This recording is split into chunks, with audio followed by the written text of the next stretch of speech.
My name is Marcus, and last year I had to make one of the hardest decisions of my life. I had been working at a small electronics shop for almost 4 years. The job wasn't perfect, but it was stable, and I had good relationships with my coworkers.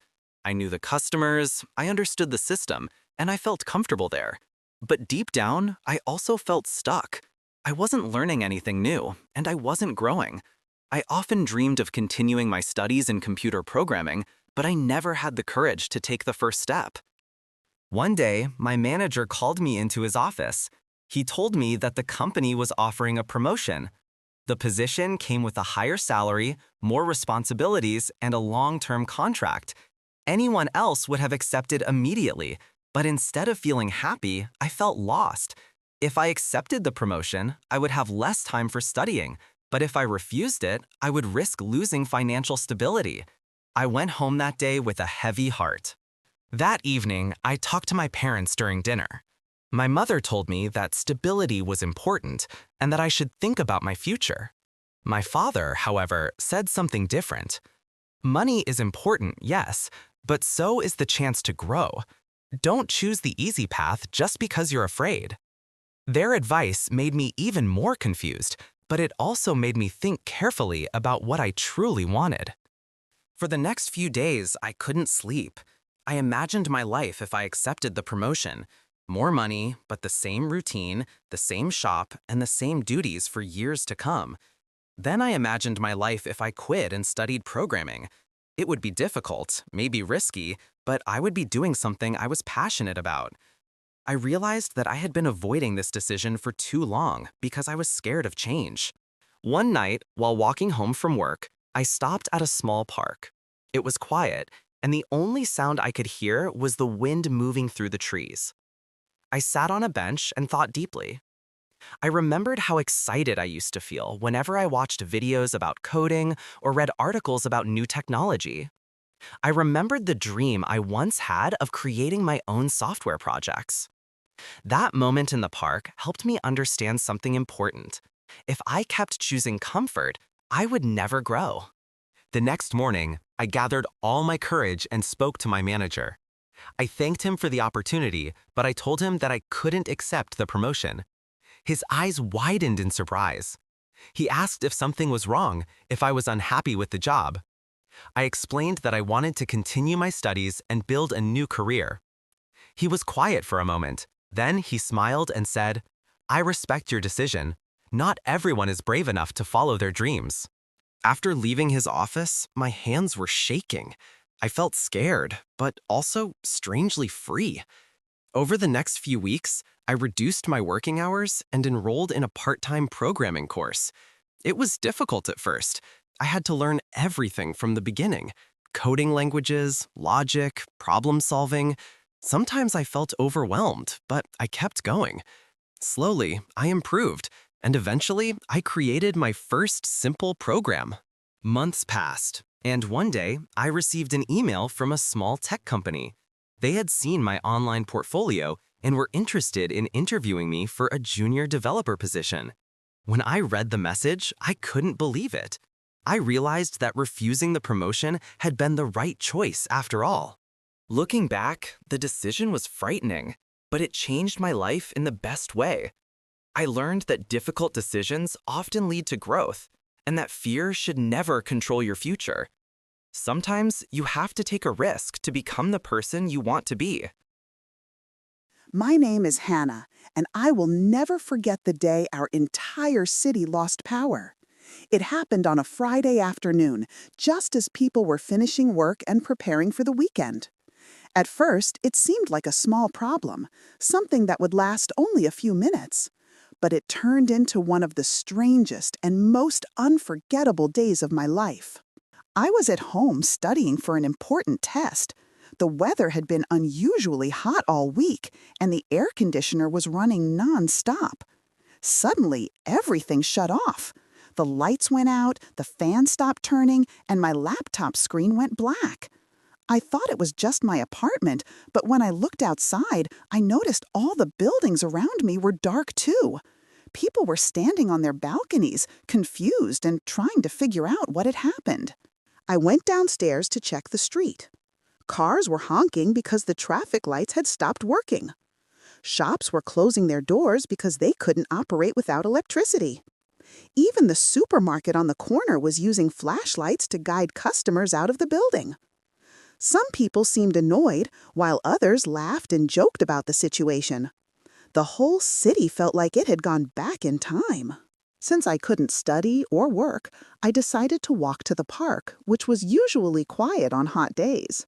But that afternoon, it was full of people. Families sat together, teenagers played guitar, and older people gathered under the trees talking.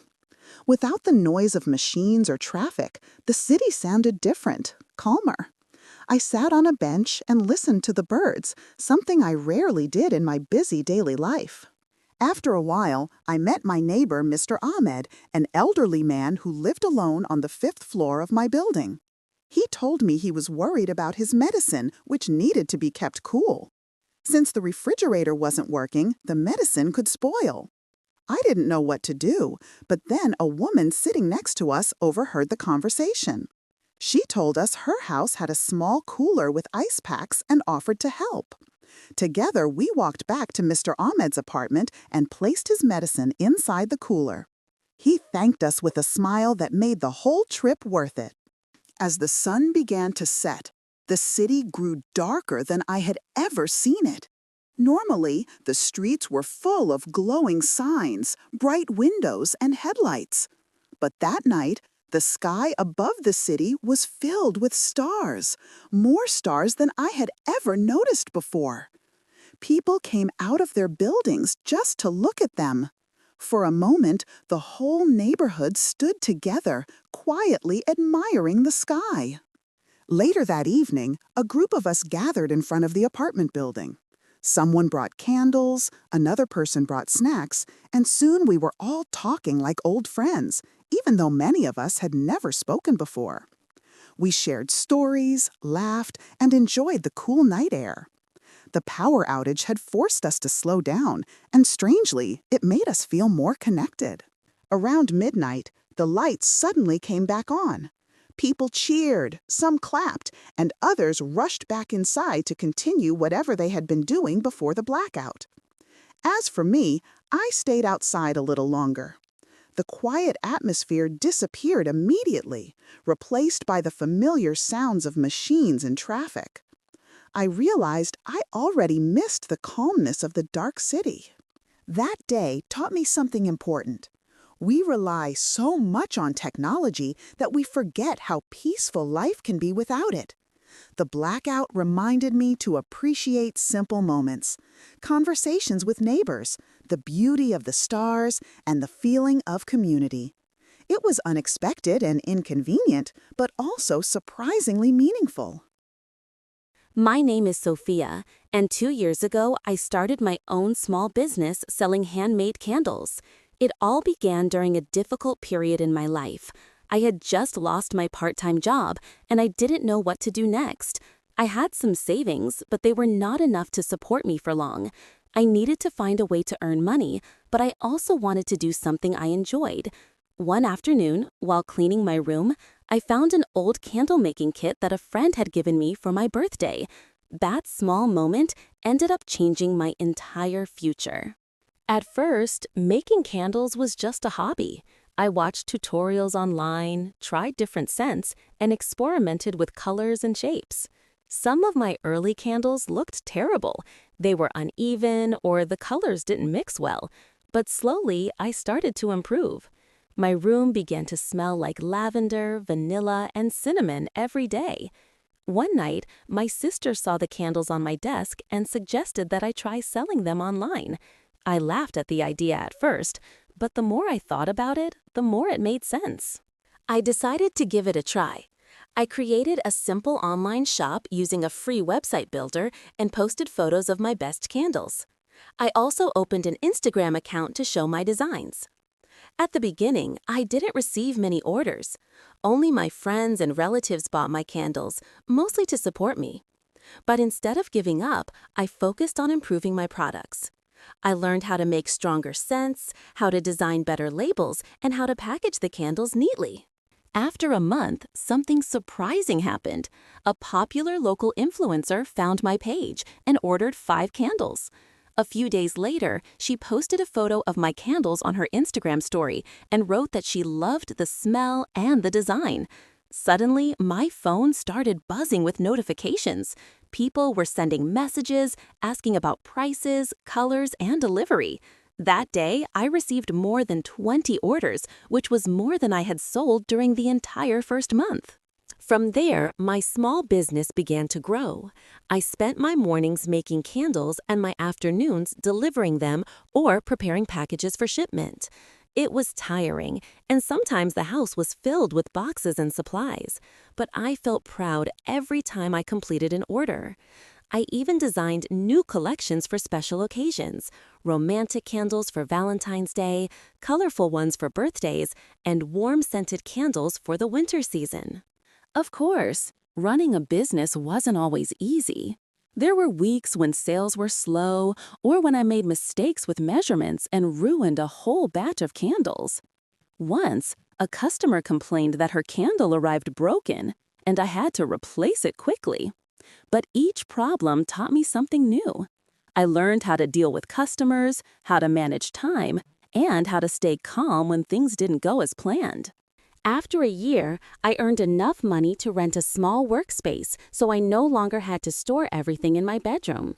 I also registered my business officially and created better branding.